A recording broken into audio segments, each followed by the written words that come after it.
Let's make a terracotta lighthouse. Hey everybody, it's Colette with Blessings Craft Therapy, if you didn't know. And if you did, thank you so much for coming back. All right, so I got these two little different size terracotta pots. I also have this little solar light from Dollar Tree.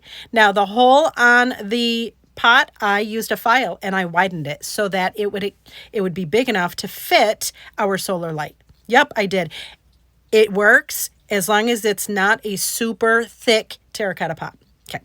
I also have a saucer and I paint all of them white. Now this is a chalk paint that I'm using. I suppose you could use outdoor paint if you wanted. This is just what I had, so I figured I'd use this.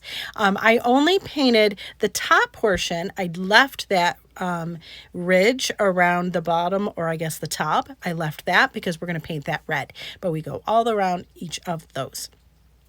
I think I got the terracotta pot. One of them's from Michael's, one of them's from Dollar Tree.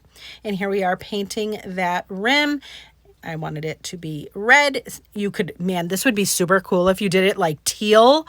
Oh, that would be pretty. But I did mine red. And again, this is a chalk paint as well. And I'm just going around the edges and just that, the very rim. Man, words are hard. It's fine. Once that's dry, I then use a piece of chalk and I'm going to draw a little door. And this one I happen to be, I don't know why I made it round, but there you go. It would have been easier if I did it square. And then I painted, just color it in with some black paint.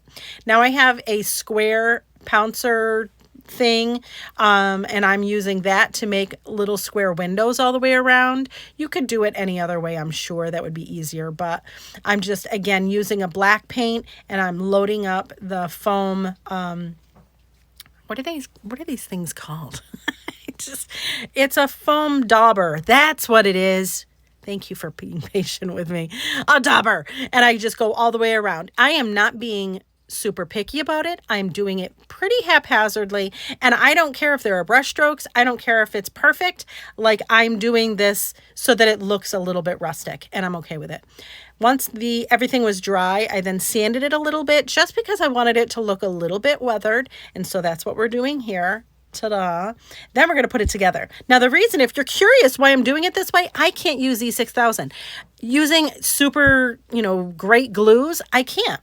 So we have to do what we can. And this is one way we can put this together without having to use glue. So look at that. Stake goes all the way through, holds these two together. You put your little lantern on top of that. Look at it. It's perfect, right? I mean, no, it's not perfect, but, and then we're going to add that to our little saucer. And then I thought, you know what? It needs a little something more. So I added these pebbles that I don't know. They're not pebbles. I don't know. They're decorative stones. I'd gotten them from Dollar Tree, and I'm just going to add some of them along the bottom and quit it.